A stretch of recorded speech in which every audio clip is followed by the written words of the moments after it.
Hey, everybody. Welcome to Kame House Party. I am Aaron. And I am Vince. And we are a podcast where we watch every episode and iteration of Dragon Ball that has ever existed or will exist. And then we talk about what we watched. And we do it in a comedic manner, in a friendship manner, in an old spooky manner. I just knocked down my towel that I've been using for sound reflection. Hold on. Are you sure that wasn't a ghost? Yes, it was my hand. But I mean, I'm it part was ghost. possessed By my spirit. by Yes. the spirits. All right. Well, after that quick jaunt through the occult and the spirit world, yeah, that's what we do here. We talk about Dragon Ball. We laugh about Dragon Ball, Oh, do we? and then we make a bunch of dumb jokes for your listening pleasure. This is true. But before we get into what we watched, it's time for a little Kame housekeeping. And the first part of that is the patent pending 1 minute roundup. Those vultures. I'm gonna shoot them. Boop. One down. One more to go. Wait. Why are you doing a sexy little dance? Get away from me, I'm married. I don't do that anymore. Look. It's about to get real personal there. There's going to be a heated backstory. Oh, my goodness.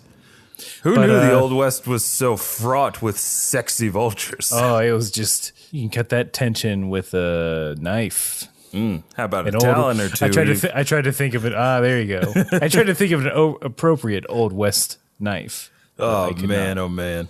But yeah, so the 1 minute roundup begins with us sort of warming up our instruments with a weirdly Western improv scene. And then we go directly into the 1 minute roundup proper, which is where one of us sums up everything we have watched in Dragon Ball so far in under a minute. And we do this so you don't have to go back to our old episodes and listens. You don't have to go start at episode 1 on your Funimation app and watch all of Dragon Ball. Although you can live your life, baby. This is just here as a service to you and as a fun challenge for us. And it is Vince's turn this week. It is indeed.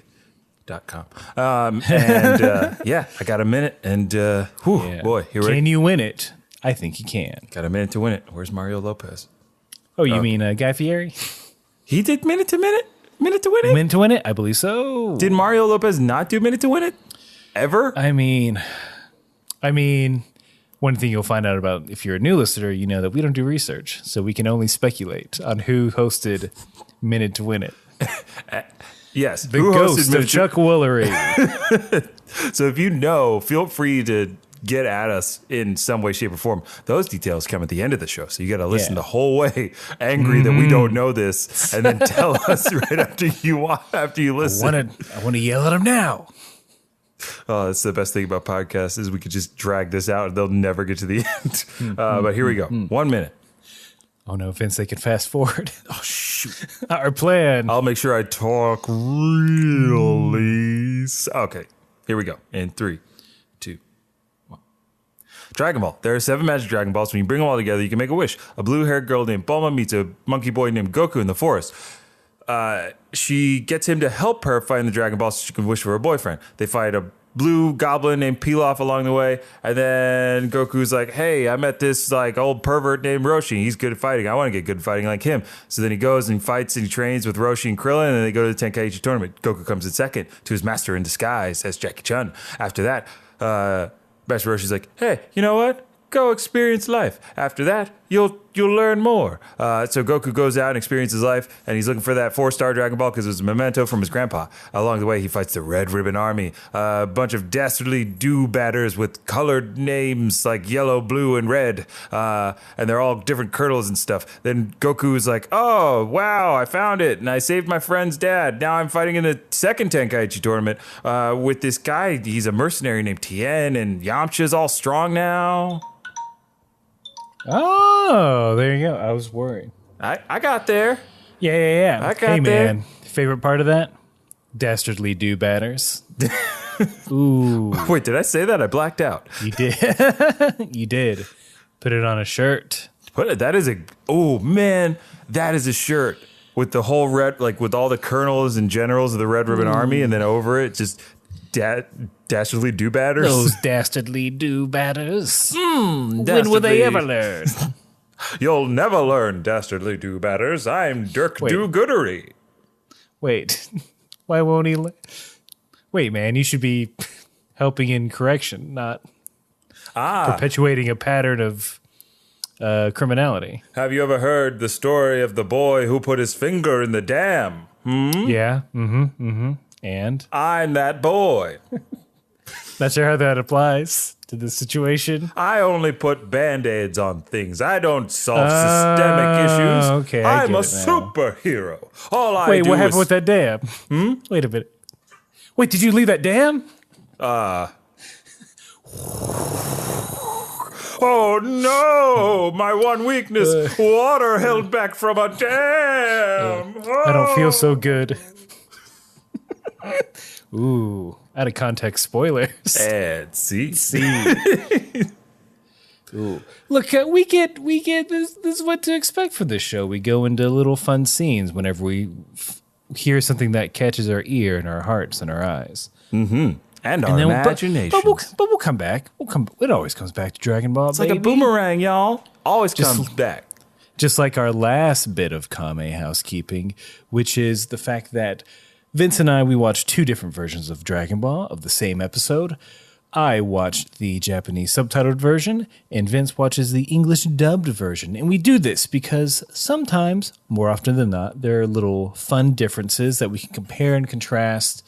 It's probably the most analytical thing we do on the show. You're very on point right now. And the first major difference is usually the title. So Vince, why don't you give us that title? You got it. Here it comes. Episode 87, Yamcha versus Tien. I mean, that's correct. Yeah. Mine's not much different. Maybe some more exclamation marks. Dragon Ball episode 87, Showdown, Yamcha versus Tien-shan. Tien-shan, sorry. Fuck. It's all one word though, right? Tien-shan, yeah. Tien-shan. Tien-shan, yes. Yeah. So wait, Tien-shan is his whole name? Or we've been saying his name wrong? Because I've always said same way it's lunch and not launch. Space Shinhan. Like Tien is his first name, and Shinhan is Tenshin. Oh, right, we're off to a crackerjack of a start here. Oh no.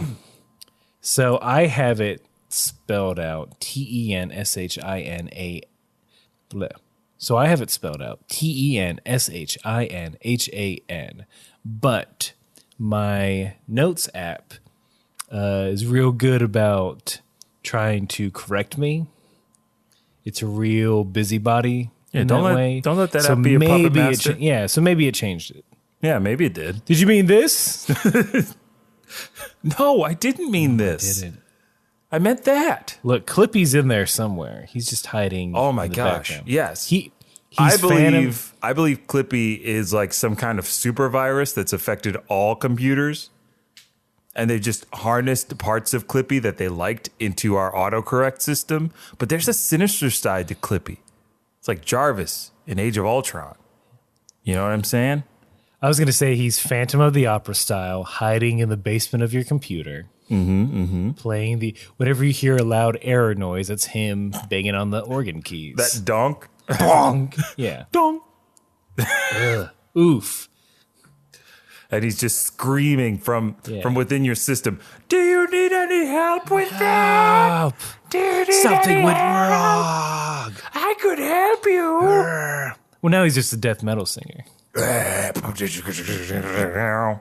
Look, the many lies of Clippy is what we're calling this bit. This is the bit known as the many lives of Clippy.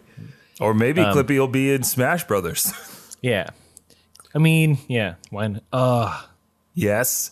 Do you need any help getting your ass kicked? It's pretty good. It's really good. I don't have any other bits. Oh, that's a good one. I guess he would just throw, his attacks would just be blocks of text blocks. Text blocks, and then his super is 404 not found, and it just engulfs the. It's like one big flash on screen. Oh man! When he dodges, he like slips in and out of nowhere. Y'all remember? Everybody remembers. His alternate skin is that weird wizard. Well, he has two alternate skins. It's that wizard, and then it's Ask Jeeves. That's a rock product, but I love it. I don't care. He is helpful. Speaking of fights and tournaments, it's just a montage of what's going on. Yes. At the tournament right now. We get shots of the boss squad. Blue-haired Launch is back. I missed her. I'm glad she's back. So speaking of Launch, I caught a bit. So we share a Funimation app. It's allowed. Don't rat us out. Yeah, come on, narcs. Yeah. So I caught some of the English dubbed of the last episode. Oh. I didn't realize Launch had a country fried accent, man. She's a little southern, ain't she? I guess or she that's is. how they're doing it. I hadn't really thought about it as such. Well, you don't see accents. I don't see accents. That's right. You're accent blind. I'm accent blind. There's no accentism anymore. After Obama came into office, we solved it. After Jimmy Carter came into office, we said that's it. No more accents. Right. I forgot Jimmy Carter was the first. He's the first accented president. Oh boy. But I guess it is a little southern. Yeah. It just seems, I don't know. I didn't have a voice in my head for blonde-haired Launch. I mean, I guess it was just like tough. Like I could see like a Rosie Perez style voice from White Men Can't Jump. You're speaking my language. You know. All you kids know about that early 90s movie with Wesley Snipes. If you don't know about that movie, you're missing out. It's a great movie. It's a fun. It's not. It's a good movie. Watch it. She's a Jeopardy expert. She is a Jeopardy expert, and it's fantastic. I thought this episode was going to be short, but there's a lot of tangents going on. Yeah. I think it's just this first half of the episode. Then we'll probably get into it. Yeah. Master Crane comes up just to slam on the boss squad that's watching with quote, "I never considered the members of the Turtle Dance Club to survive." Turtle Dance Club? Yeah, that's what he calls them boys, those Z boys. That's a good slam. It's a solid slam. Dancing's a legitimate sport. Plie punch. Plie punch. I was just watching Dancing with the Stars, and I lost it. But I mean, you lost me after that admission. What? I used to watch Dancing with the Stars all the time. Okay. Really? It was something me and my mom did together. All right, Pat, you get a pass. And then I did watch it a little bit when I got to college because it would come on right before I think Lost. At that point. That was back when the show was still good. It was a popular lead-in. Yeah. It was a very popular lead-in. It was great. It was a great block of programming ABC had for a little while. Do they have vote on Dancing with the Stars? Mm-hmm. Is there voting? Is it audience voting? The audience voting purely comes judge? in, I think, with the last 4 or 5 teams. Okay. Did you vote? I never voted. Did you spend 99 cents? additional charges may apply. My mother wouldn't allow it. I mean, it's rigged anyway. It is rigged. And I'll tell you why it's rigged. In the past, 3 or 4 years, they've kind of refreshed the professionals who dance with the stars. And there's a black guy who has never come close to winning. Why? Because they stick him, and I don't mean this in a cruel way, but they stick him with the oldies who aren't going to get past the first 2 rounds anyway. Yep, you know what I mean? They're there for comedic relief because our society does not value the old people. Yeah, and it stinks. But I was watching a little bit of old people. I mean, there are plenty of old people slams in this episode, so you're not far off. Oh yeah, for sure. But yeah, Tanya Harding is in this season of Dancing with the Stars, and she's apparently a contender. I'd imagine so. Why wouldn't she be? This is also an all athletes season of Dancing with the Stars. Interesting. Kareem is in the opening number. He did not make it past the first night. No. Dude is too big and too old. He's too big. Yeah, those bones ain't lasting. He's got the straw bones. that poor great titan of basketball reduced to a mere laughing stock, dancing with someone who's probably about 5'5". Oh, they gave him the shortest dancer for sure. Dancers are generally short because it's harder to be long and accentuate your lines for a longer period of time. Aaron, I've watched the show. Apparently. But, there's a lot of heated competition going on the dance floor, just like in this episode. We see who the rest of the fighters are. We got some no-names. Mm-hmm. One is just a dude with kind of a white guy fro. Yep.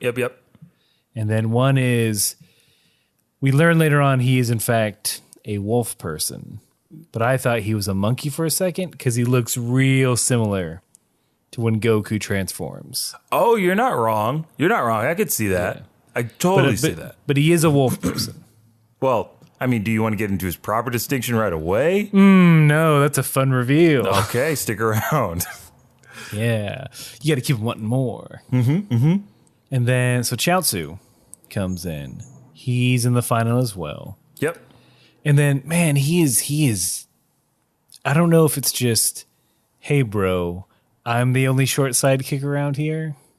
Oh, I don't know why he's just riding Krillin so hard. He really is. He's going to town on Krillin. He does not. He saw that. He saw Krillin. He's like, I don't like that guy.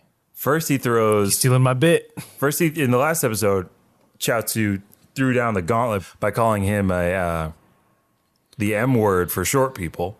He called him a little person, but in a mean way. Yeah. And then this time, he takes a swipe at his hair. What does he say specifically? Baldy. Octopus. Wait a minute. What? That's what he says. Damn. Is that even an insult, though? Is or is not an octopus bald? An octopus is bald. Yeah. Like it's a couple steps for a slam. That's the only, that would be if I was critiquing it in like a sketch class type setting. I would just say maybe it's just too many steps. I see what you're trying to do there. He's really showing his work.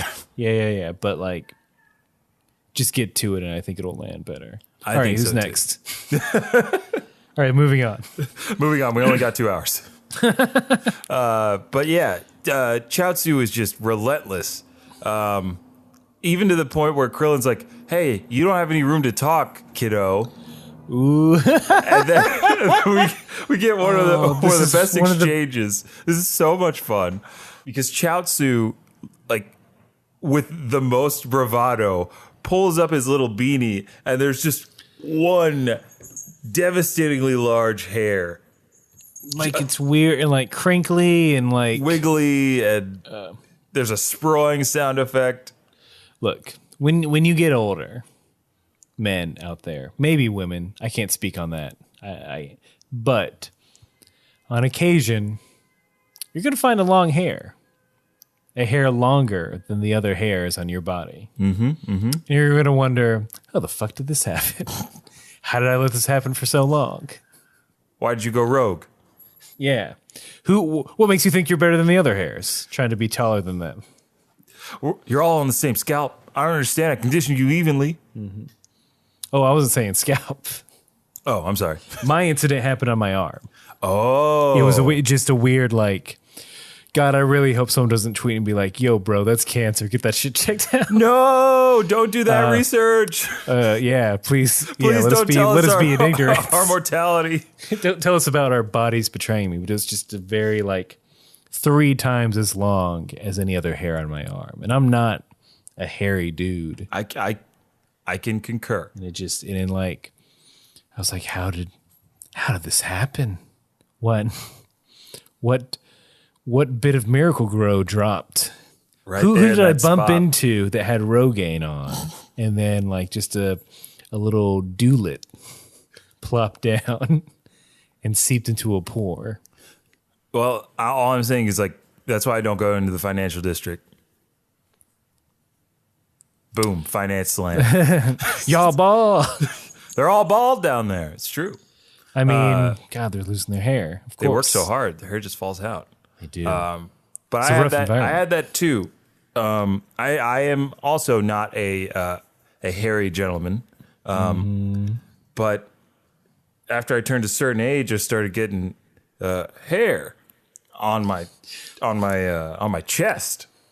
Never got hair on my chest before, but it's only like 3 or 4 hairs that just spring up, and they're thick. You and they're think bristly. Vince is describing puberty? You think No. this is some sort of joke or slam on me? No, this is not. This is my life. This is my life. This is yesterday. My body's changing, and I don't know what to do about it. Well, I know. We got to get this video from the library. And that'll explain it. Goodbye. I mean, that's what my parents did. They got a video from the library to explain puberty? To my older brother and sister, they got a video from the library and like, all right, here's puberty. And I'm like, can I watch too? And so I was prepared. Okay, so you More were, so. you were I got it yearning early. for I the got it. I information. got the talk from cartoons earlier. Oh, okay. All right. I see what happened.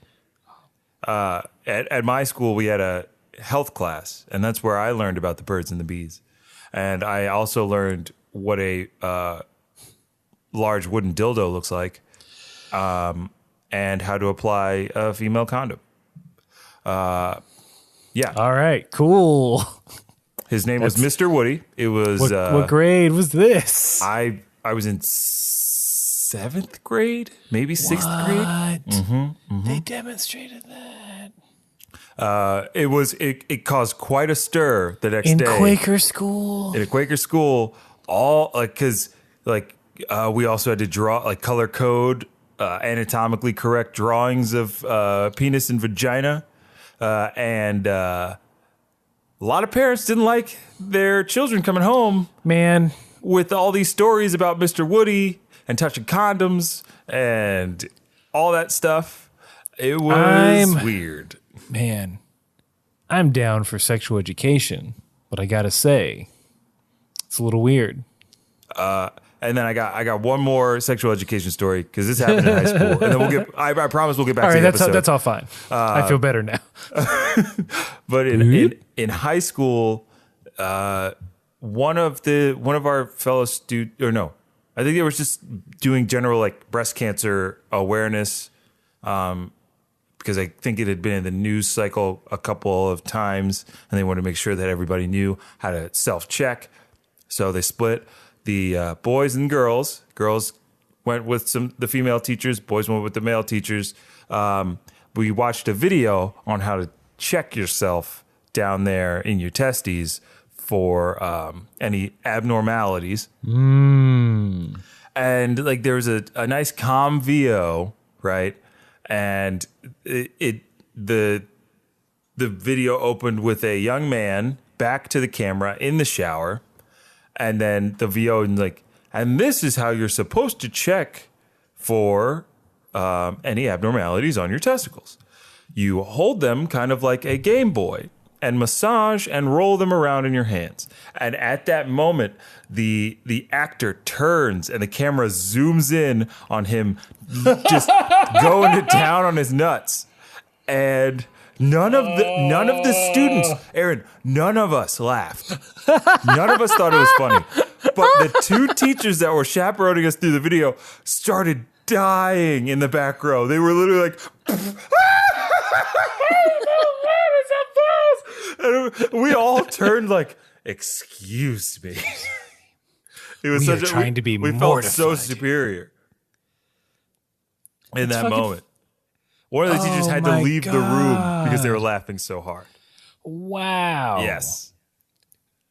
Why would they shock you like that? I don't know. That's The a video weird was just that's a wild. weird choice, director. It's just, well, I think bet we could find it. the same director did the female version because I talked to my friends who were girls and they were like, yeah, the video just started with this girl with her back to the camera and then boom, she turns around, she's just massaging them titties.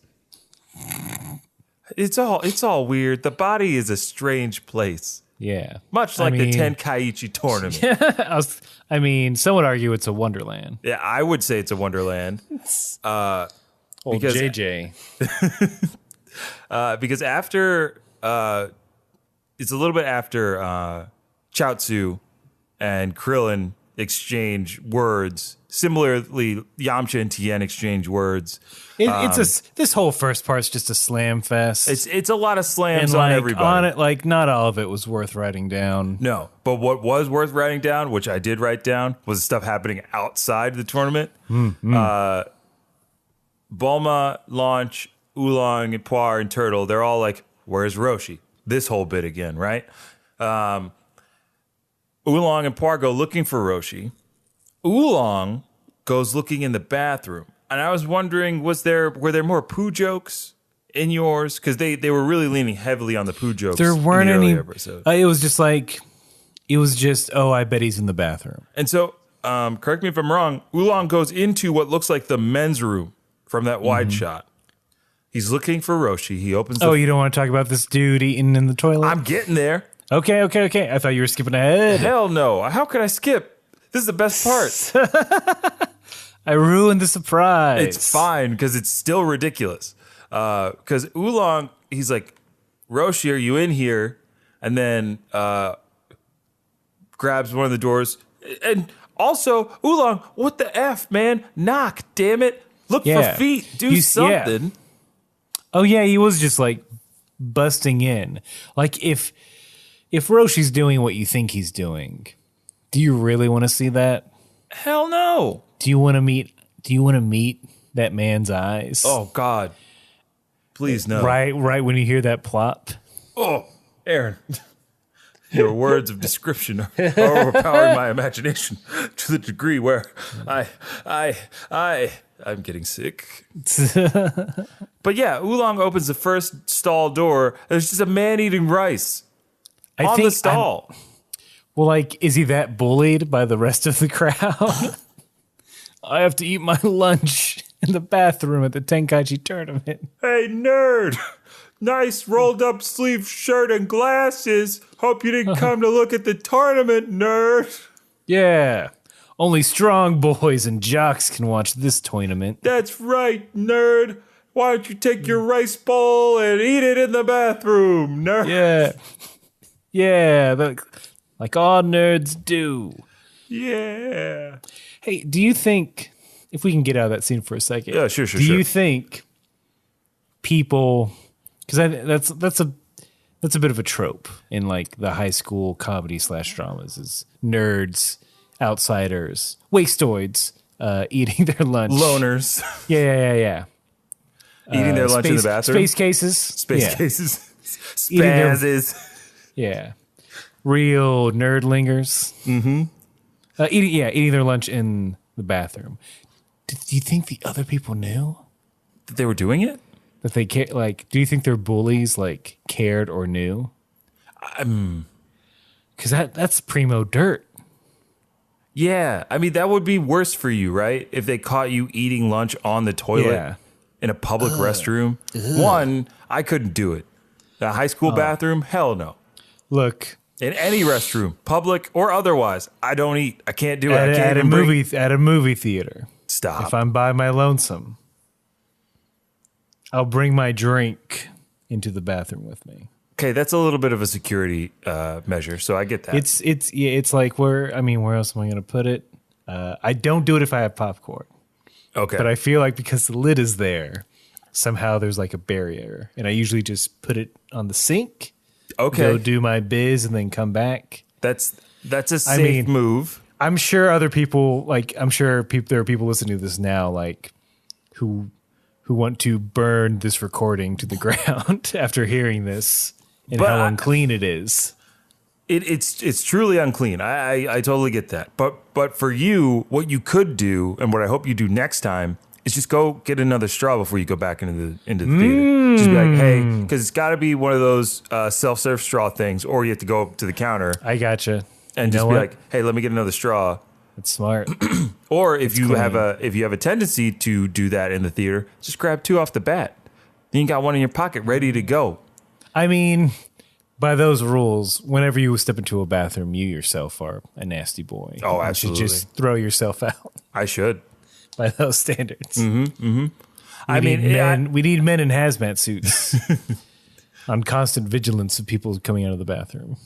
I mean, yeah, the bathrooms are gross, and taking food in there, not the best thing. Don't eat in the bathroom, dude. Don't eat in the bathroom. Also, people, like, multiple times in my office, people have, like, taken a phone call, walking into the bathroom, going into the stall, and I am like, stop it.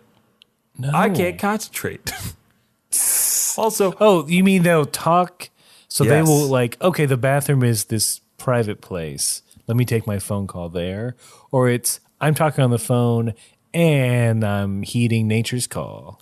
I think it's I'm talking on the phone and heeding nature's call. Man, that ain't, no. But I've also seen people bring their food I'm into the doing bathroom, but put it on the sink. But it's like, it's not, chow down. it's weird. How many nerds do you work with? Oh man, we're all nerds. Everyone's too scared to eat at the proper lunchroom. Yeah, nobody wants to eat at the long table for lunch. The second door that Oolong opens is a man counting money, facing the wrong way. So he's like sitting on the toilet. He's AC Slatering it. Yeah, he's slatering the toilet while just thumbing through a wad of cash. Did he sell that man the lunch? Oh, bathroom racketeering. Hey, while you're in there, you might as well eat this bowl of rice, huh? You wanna while you're getting stuff out, you wanna get stuff in? Well, I just wanted to go to the bathroom. I'm not really interested in eating a bowl of rice right now. I mean, you hear that sizzle? The fajitas. I do like fajitas. I guess how much is it? A wad of cash. A wad of cash? Well, I guess I can't deny it. These tournament prices sure are high. Yep, it's at a premium. Well, All right, slip it under the stall here. thank you, and here's thank your you for the money. scan. And Time to count it. Roshi kick. huh? Roshi kick. And then the Fancy. third door that Oolong opens is a lady. Oh, I was hoping for a brand new car. Oh no, this isn't Let's Make a Deal with Wayne Brady. It's Let's Find a Perv with Oolong. I mean, I'll let him slip. I'll let it slide because I think he was, in my version, the way it was presented to me, he genuinely like messed up. It was so enraptured with finding Roshi that he didn't realize that he was also in the women's bathroom. So I have evidence to the contrary. All right, lay it on me. I need to comb through my screenshots, but there's a screenshot with Oolong walking into a bathroom with a men's sign above it.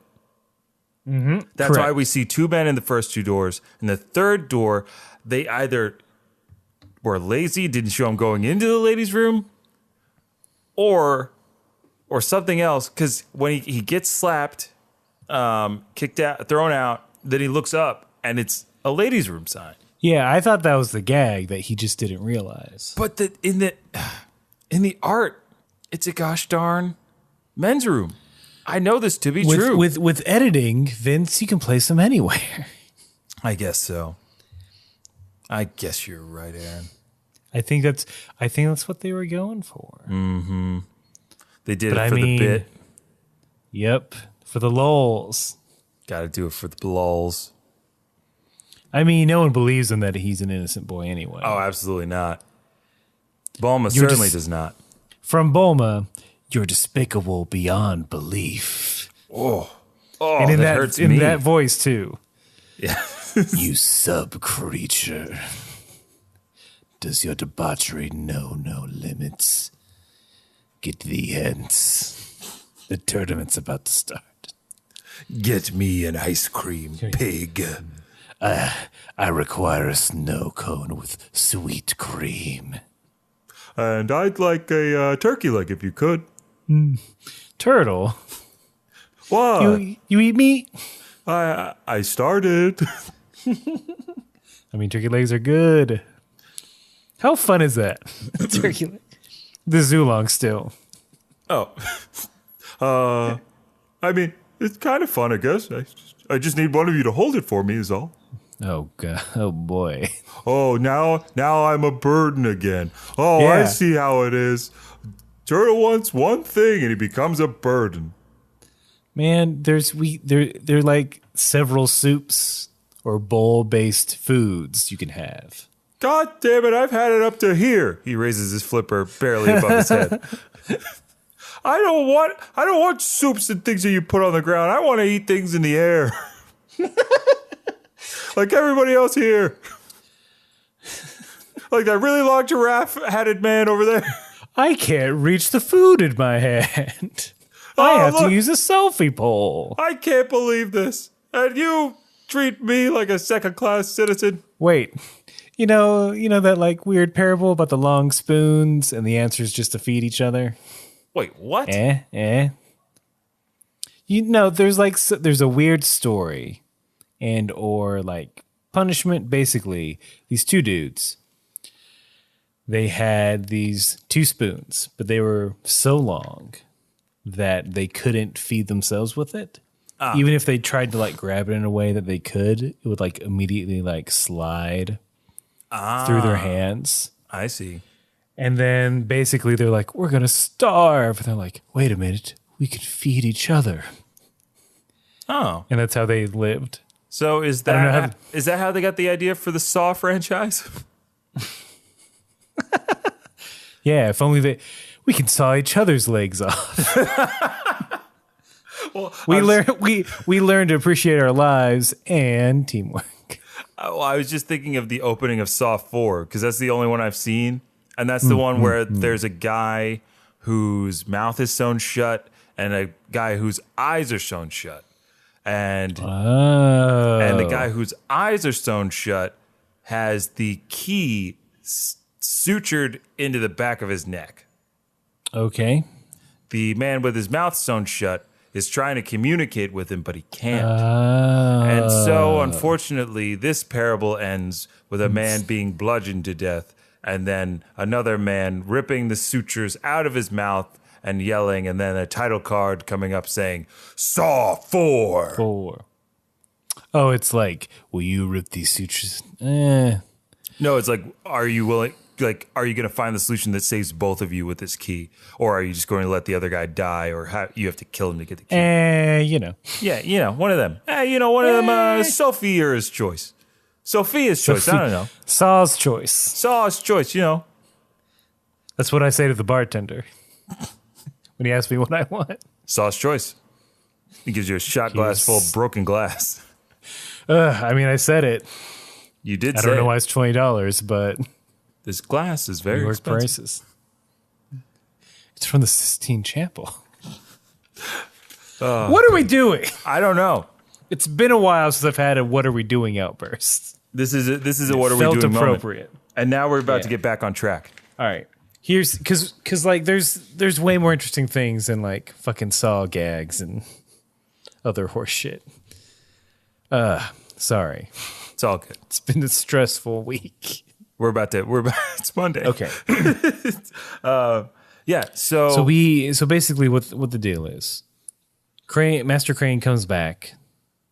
No one's found Roshi yet. He's like, oh, don't worry, I'll find him. Heh heh heh heh heh. That's not ominous. Not ominous at all. No. Then we get a familiar face. It's your boy announcer. Yep. He's back, and it's time to draw lots. He's looking better than ever. He's got a new suit. Fresh shades. Slick back hair. New mic. Who dis? Got them golden pipes all ready to go. And he's using those pipes to figure out the turn order for the tournament. Tien looks at Chaozu and is like, make sure I fight Yamcha. And Chaozu nods knowingly. Mm-hmm. And it's like, what? Why does Chaozu have a say? Well, it turns out he's got telekinesis. Yes. I didn't really remember that about Chaozu for a long time until this happened. And then I'm like, oh yeah, the dude's got all kinds of moves. He's got telekinesis. Basically what he does is he rigs the entire tournament. He rigs all the brackets. So he has telekinesis, some sort of clairvoyance to be able to see the number. And we go through this whole, I guess it's not a montage, but we get to see everyone drawing numbers. What Chaozu was do, he'll like lift a finger up, and then the little pieces of paper inside the box, they'll swirl around, and then the person picks the one that Chaozu wants to get. So I have a question. Wouldn't you feel a tiny tornado? This is why we do this podcast, because I had the same goddamn question. How do you not feel a tiny vortex of paper swirling around your hands? These little papers are really slapping my hand around. Oh, golly. Man, oh, man. Like, I would be like, hey, why is it so cold in there? My hand should have wore a light jacket. Also, I've got paper cuts all over me now. I can't fight like this. Yeah. That's what I would say. Do over. Delay of game. I can't fight in your big, strong tournament because I got the paper cuts. Hey, don't make fun of paper cuts, man. I got one last week. Oh, it sucked. They're not fun. Chaozu fixes all the matches, sets everything up. All the pawns are in place. One of those pawns, though, is a incorrectly titled Wolfman by the announcer. And Tien makes sure that he fights Roshi as Jackie Chun because he's got some kind of grudge against him. Yeah, he's got a little bit of a beef. I think I know why. I think I know why, too. The Wolfman is quick to correct the announcer, saying, I'm not a wolf man. I'm man wolf. Yep. Here's the difference.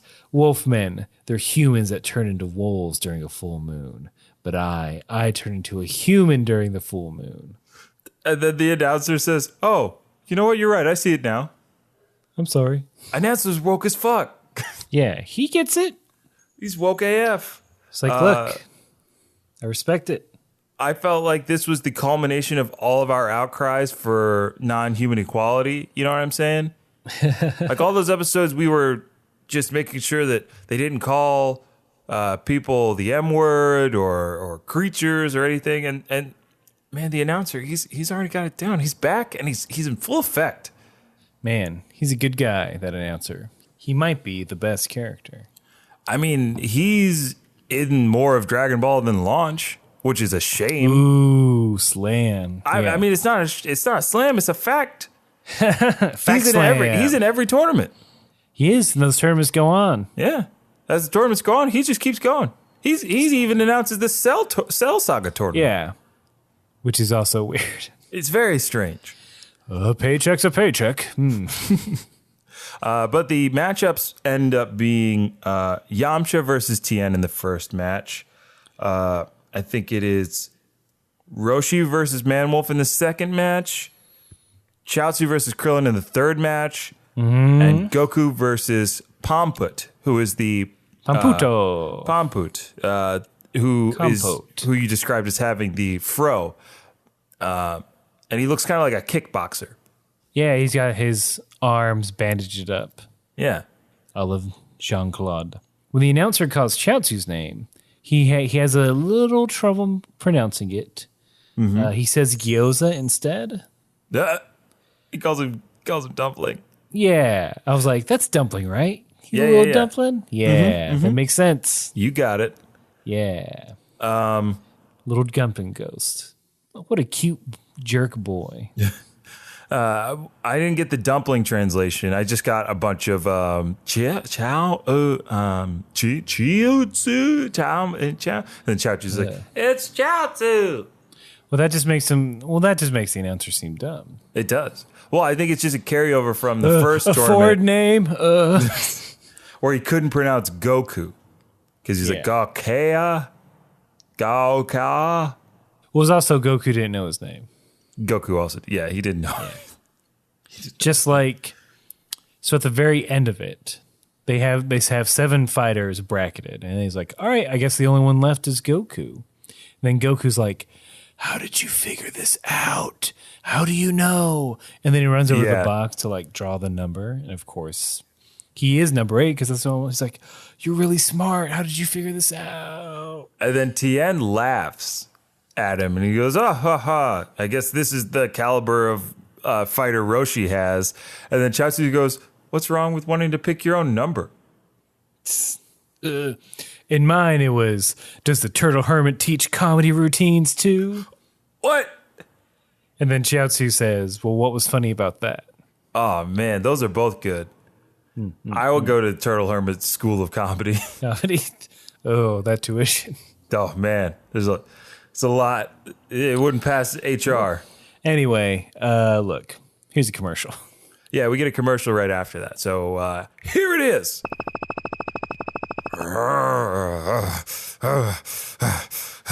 You're listening to Kame House Party. And I'm Man Wolf. I turn into a man at full moon. Not like those stupid wolfmen. And you know what? You know what else? Wolfmen. Wolfmen, they don't listen to podcasts. But man wolves do. And you know what I love to do when I listen to a podcast like Kame House Party? I leave a 5-star review to help my friends get to their goal of being the #1 rated Dragon Ball podcast on iTunes. And I do that by giving them not only 5 stars, but also a comment that they will read no matter what you say.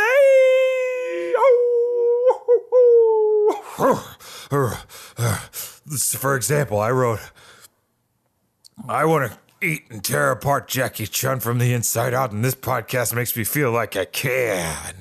And Aaron and Vince, they read it. So all you gotta do is support them by doing the same. Go to your local iTunes or wherever you get your podcasts when you're either a man wolf or a wolf man or a human or a non-human. Like, rate, and subscribe. I'm gonna kill Jackie Chun. Whoa, commercial, I don't know you like that. That commercial came in hot. Get back, get back. Get away from me. Get back, get away from me. Just like Master Crane, you see, because he came back onto the scene, B. That's right. Master Crane shows up again. You know, in the first half of the episode, we talked about how he said he wanted to help the Ball Squad. Yeah. And I remember. We see the fruits of his labor here because he shows back up. He's real creepy and quiet, and I don't know how he keeps getting through these crowds. But how does he? What's his do secret? What's his secret? Is he farting a lot? That's how you clear out a crowd. Is he slippery? He does look like a slippery worm. Is he phase shifting? Is that one of his techniques? Could be. Is he pinching buns? Oh. Now that'd be stepping on Roshi's toes there, but yeah. I mean, they're both little pervs. They're both little pervs. That's why they were friends for so long. Yeah. Traded nudie mags. Yep. Oh man, you're right there with me right now. Yeah, They traded nudie mags, and in old days they found that porno box in the woods behind their houses. It was half filled with karate, half filled with pornography. That's right, and one that melted both. Oh boy. It was called Kung Pao Penis. Oh, that was bad. That was really bad. We don't have to keep that if you don't Wait, want. can we keep going? Hold on. Care. Take it again. You can give us a better one. Come on. Okay. Karate porn pun. Karate porn pun. Taste the dragon all over your face. That's surprisingly vulgar. Okay. I mean, I guess you could just say "enter the dragon," but like "enters" in quotation. Oh yeah, that's a good one. And then the dragon's winking. We know what you're talking about. That's what he says in a word balloon. That's very crudely drawn as well. Yeah. No, they had to get this thing out quick. Yeah, they did. Of course, it's all hand drawn art. But Master Crane, he shows up again, being like, I helped." And then we hear over the PA system an announcement. I didn't write the whole thing down because it was a little long. I think they lingered on this gag. Mm-hmm. But it's still like we couldn't get out of these slams all episode. Because basically the PA announcer just was like, No. if anybody sees a person described as like old as dirt, their family is looking for them. He looks like a fat turtle who's ugly. Hey. Turtle's real offended. Yeah, Turtle was offended. This is bullshit. Everyone's on my fucking dick today. Turtle. I love Turtle. I love the turtle we've created. Yeah. Our turtle is the best turtle. Our turtle is so good. But yeah. Any other slams? No, none that I felt like I needed to write down. I mean, really, I just got 100% bald. 100% bald? Yeah. He's a decrepit old pervert. Okay, yeah, there's something like that in there as well. Is that a good prank? Yes. Okay. Show your work. I would say it's a good prank if it wasn't so mean. Like if I was with a group of friends and like at an amusement park and I wanted to get one over on them, like if they were wearing something silly. Yeah. I might do that. But it would take a lot of coaxing. And I don't even know if amusement parks do that anymore. If I was like, I'm missing my cousin. He's dressed like a total dweeb. He thinks he's hype beast, so he's wearing a Supreme shirt to a theme park. Oh. He wore a 400 pair of Yeezus. Kanye's not even cool anymore. I could see if they would, because they wouldn't say it verbatim. They really wouldn't. Yeah. Well, like at the same time, I'm surprised the person did it. Be like, or we could just say his name, and because he's a grown man, he will come to us. Yeah, it's not like they didn't know his name. Yeah, but like describing him is weird. Yeah, describing him for other people is very weird. Yeah. Instead of just being like Roshi. I guess we saw a crowd reaction. If there were like a snickering crowd, perhaps. They did. There were a couple of characters that were like looking at the PA, being like, "Huh." I mean, all the fighters were like, "Well, that sounds like Roshi." And then he got real mad. Jackie Chun got very mad for some reason. Master Roshi is not fat. He did not say he does not look like a that's turtle. not me at all. One of the nice things that I noticed in this scene when we come back is that the announcer says to Goku right before they start is like, "Oh, Goku, we prepared a huge feast. We know how much you like to eat before a fight." Oh yeah, specially made. Yeah, and I was like, man, that's the perk of being second in the Tenkaichi tournament is they know you now. Is that cheating? Is it cheating? Is it favoritism from the Tenkaichi tournament? I would say I don't know. Like I would say no if no Dog one else President was still there, but Dog President gets no play. Yeah. He that's the thing though. No one else has offered a meal. That's true. Beforehand. I'm sure if somebody had asked, they would have gotten one, but well, Krillin would have chowed down. I don't know. He's a hungry boy too. He did it last time, right?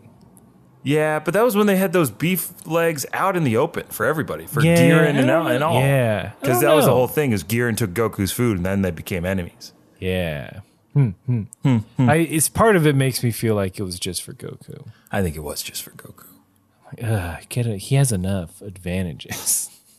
Clearly. Make him buy he can request food or make him go get it. Yeah. He swam around the world. He can go wherever he wants. Yeah. Don't prepare it for him. Cheapy creepy. This kind of skips around a bit, but how many flashbacks do you get this episode? There are too many flashbacks.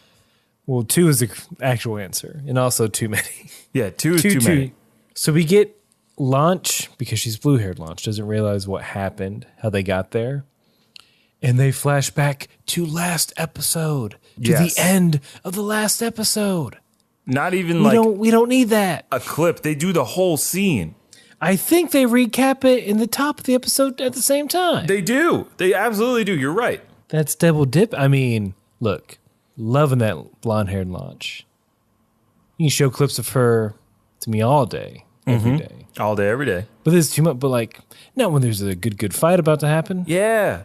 It's the titular fight that we're about to watch. Yamcha versus Tien in the first round of the championship matches. It really is just like, here's some flashbacks because we gotta pad this baby out.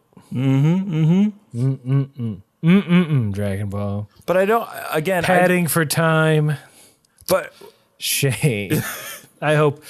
Go to your room and never do this again. It's also very odd that they padded it out that much because of the fight that ensues, right?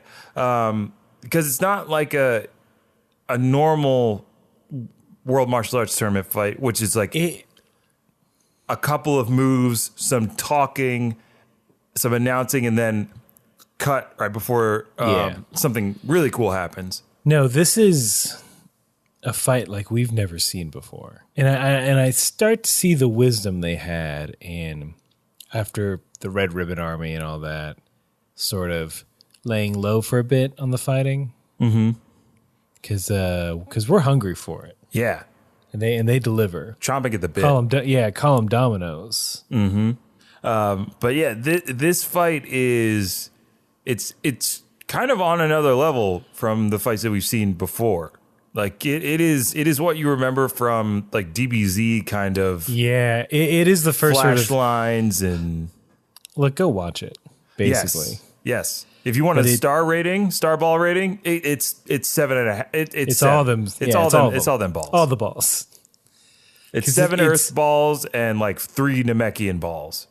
You know how like when they fight, when it's like their hands are moving at like 100 times a second, and then they're like jumping in the air and fighting in the air, but none of them can get a good handle on either one. Yeah, it's that like kinetic of a fight. It's everyone, kinetic. That's the exact word I was looking for. That's perfect.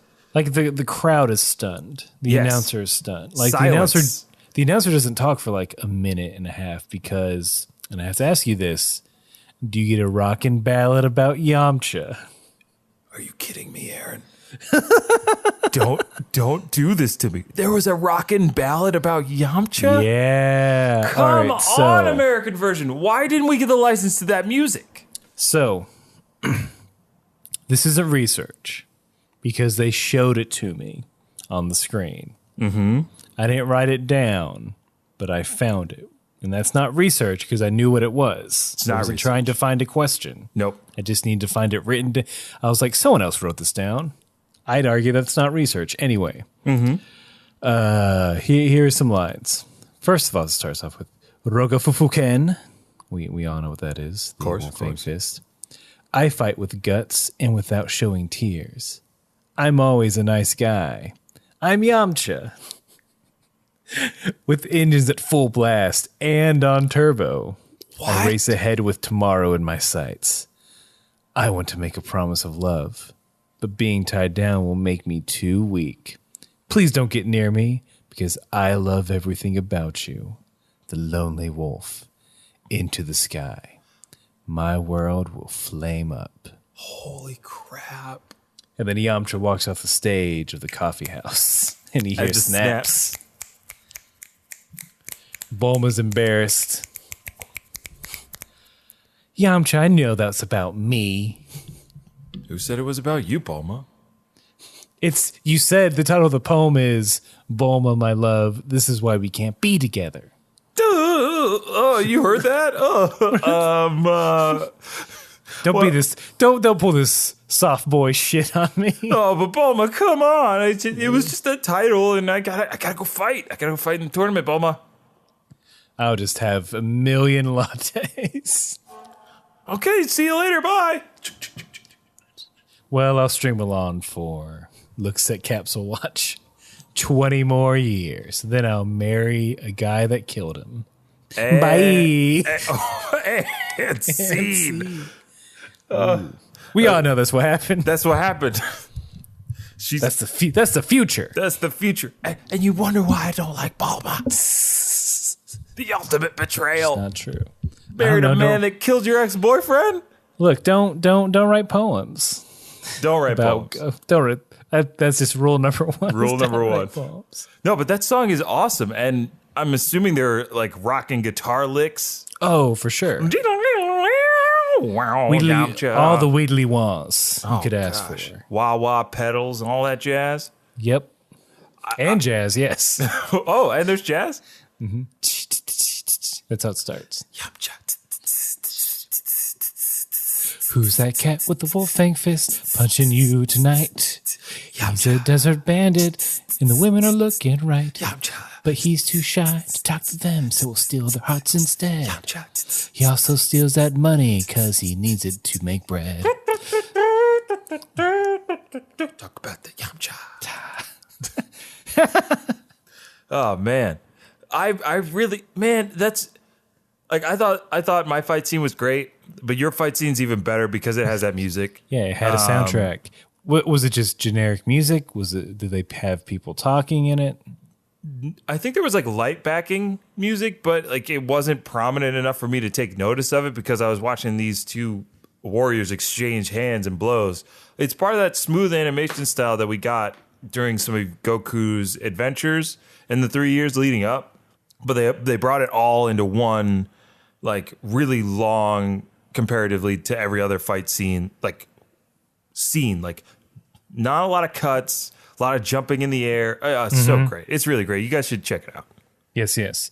So it kind of ends with Yamcha and Tien. They come to Earth, and they're sort of evenly matched. They're both. I think they're really building up the fact that they're kind of the same. They're similar. Yeah.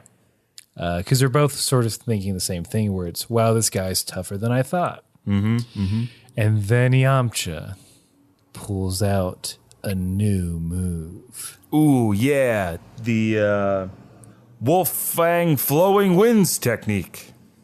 Or the Wolf Fang Gale Fist. That's even better. He named it after his favorite great aunt. Great aunt Gale. She was the toughest of Yamcha's aunts. Yamcha, it's me, your great aunt Gale. Hey. What? Are you still afraid? Are you still afraid of women? Yeah. Are you afraid of me? Well, yeah. Well, you also, should be. You beat everyone up. That's right. Using what? What technique did I use? The Wolf Fang Gale Fist. That's right. I'll never learn it. Yes. I'm just a nerd. Yes, that's right. That's why you eat on the toilet when you come home. When you stay with me, you eat on the toilet because you're a nerd. I feel comfortable there. Oh, good, because you're a nerd and that's where nerds eat. One day I'll name a move after you in honor of you, because I'll realize you've just been giving me tough love. That's right. Scottish tough love. Yep, we're Scottish. Wink. All right, I better go. All right, I'll be in the toilet. I gotta go do some hurling. I gotta do a number 2 and a number 3. 3 is eating. And scene. Wow, what a twist. What a turn of events. I tried not going there, but guys, we're real tired. I'll pull back that digital curtain. I'm fucking tired. I'm surprised I'm getting this much out of myself. Well, I mean, Aaron, you're a professional, man. Yeah. This is what you do, dog. Yep. This is a professional endeavor. That's it. That's how the episode ends. With us waiting on bated breath as to what Yamcha's new technique can do and what it does. Yamcha's not messing around anymore. They've sparred enough.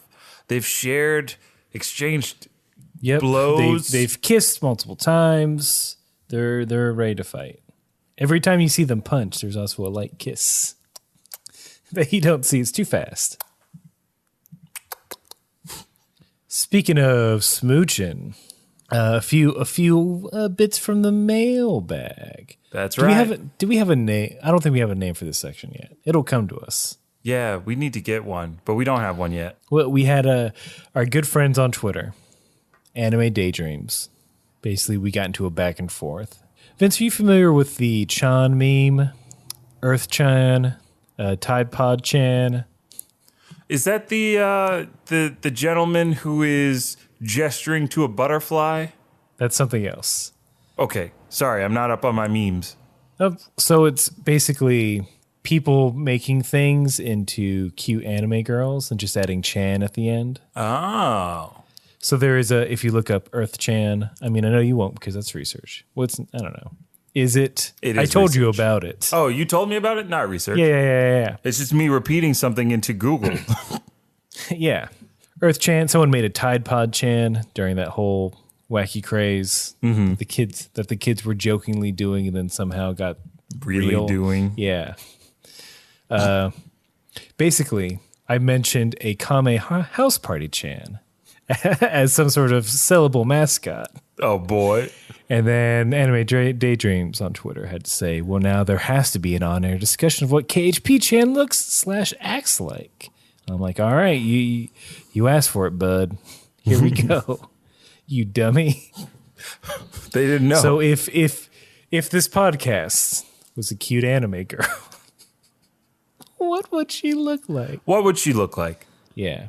I would really like Kame House Party-chan to be a house. To be dressed as a house. Dressed as a house. Well, dressed as the Kame House. Yeah. So, all right. So shingles, a hat. I guess a hat made of roofing tile. Yeah. A red roofing tile hat. And it has like Kame on the front. Yeah. And then I think you were right with the like we have the side paneling for the blouse with some shutters as like a pattern or like some kind of adornment around the neck or the shoulders. Microphones for fists. Absolutely, microphones for fists. They have to have a turtle shell. Yes. Is Kame House Party-chan wearing pants? I think traditionally there's been skirts. Okay. But we can do whatever we want. I mean, you know what? It's our Chan. She's wearing pants. She's wearing launch pants. That's what I'm saying. Ooh. She got them blonde-haired launch pants on. There is a lasso on her belt for the 1 minute roundup. 1 minute roundup. In one of the hands is a Canon not Nick Cannon button. That's on like a She's ready to press it anytime. Oh, is that under her foot? Maybe. She's always ready to just stamp down and put something into reality. Just like Kame House Party-chan herself. She's always encouraging you to keep fighting. She's always encouraging you to keep fighting. Yeah. Wherever this ends up, like wherever she ends up, I think she has to end up on Roshi's Island. Oh, sure. I think that's it. Get to it. Fill in the rest, audience. Make this, create that wiki. Build the wiki. House Party-chan. Build the wiki and they shall come. All right, someone write all this down so we realize if it's canon or not. Do we hit that button on it? Ooh, Aaron, please do the honors. All right. So Kame House Party-chan and the description that we laid out so, is canon, not Nick Cannon. Is It's true. It's true. Podcast is a girl. Podcast as a girl. Is there Podcast is a lady. Is there also one for boys? I don't know. Coon, I guess it would be. Yeah. Kame House Party-chan. We'll get into that next episode. Next time, yeah. Next time on the podcast. What a svelte boy this will be. Muscles like Tien. Hair like young Yamcha. Aaron. Sorry, before we go, we also got another thing in our email box from Mr. Zach Peterson. Zach writes cut out that last name. Oh, sorry. Yeah, cut out that last name. We got an email from Zach from Parts Unknown. Zach writes in with a question. He asks, "What is the most fucked up thing played for comedy you've seen in an anime that doesn't seem to understand how fucked up it is?" He also says, "I like your podcast. I'm about 13 episodes in. Keep up the good work." Thank you, Zach. Yeah, thank you, Zach. You won't hear this for a while. Yeah. What? I don't. The most effed up thing that was played for comedy, because everyone knows I don't swear. Sorry. Everyone knows I'm a good, clean boy. You are the cleanest among us. I mean, I won't hit the button, but we all know that's C, not C. Yeah, that's C, not C. Not CNNC. CNNC. Yeah. Man, that's a really cool acronym. C, not NC. C, not NC. But I didn't say it all, so. But for laughs, I mean, really, it's just like some of that early Roshi and Oolong stuff. Because I'm not sure. I'm sure there's something in Yu Yu Hakusho that was pretty dark that got played for comedy by one of the demons or something like that. But one of the things in Dragon Ball that I think was played for comedy was General Blue's relationship with that child. Oh yeah. I think that was the most messed up thing I've encountered in a long time. Because that was bad. Yeah. Also in Naruto, the 1,000 Years of Pain, where Kakashi sticks fingers up people's butts as a prank. That's not fun. There's nothing fun about that. I believe Ninja World. Fuck you, Ninja World. Well, I believe that's like a practical joke in Japan. Well, I don't like it. A legitimate catch someone off guard. You put those fingers up their butt. Stay away from people's butts. Unless explicitly stay away from butts. Hey, Japan, you're on notice. Yo, Japan, maybe cut out the butt stuff. Hey, Japan, when I finally step foot on your beautiful country and take in all of your wonders and your Plinko machines and your Sega houses, I don't want anybody touching my butt with two fingers dressed like Kakashi's going, 1,000 years of pain. I don't want that. Look, I just want to go to your maid cafes and pay for an overpriced latte. I don't need to worry about my buns. Yeah, I just want to walk through your streets and just buy used underwear out of vending machines and then try to get a Sonic toy. I just want to go to your sacred temple sites and go, that's interesting, without having to worry about my little hole. I want to get shoved into the bullet train and whisked away to other parts of your beautiful country without the fear of some youngster or some aged prankster showing their skills and giving me 1,000 years of pain. I just want to ironically recreate every scene from Lost in Translation without having to worry about fingers going you know where. All right, Japan. We're done here. Yeah. Zach, Aaron, and I are done here. Yeah. Zach brought this. Yeah. Zach started this, by the way. Yeah, take this in. If you didn't like this run of things in Japan combined with ways to say fingers and butts, blame Zach. I sure do. Won't you? Won't you? You're inviting them to blame a listener? You are cordially invited to blame Zach, a nice person who wrote us a letter. Zach did write us a nice letter. Yeah. Thank you for writing us, sir. Hey, man. This was a fun bit. I enjoyed it. I think it works. Zach brought us a bit. He brought us a bit. If you want to bring us bits, baby, then you can do so by writing to us at kamehousepartypod@gmail.com. You can talk to us on Twitter. You can talk to us on Instagram, although poorly because their interface isn't built for that, really. And you can talk to us on Facebook. Vince is at VINT_E on all the things. I am Aaron J. Shelton on Twitter. I am Ajax Shelton on Instagram. I am Ajax Shelton on PSN.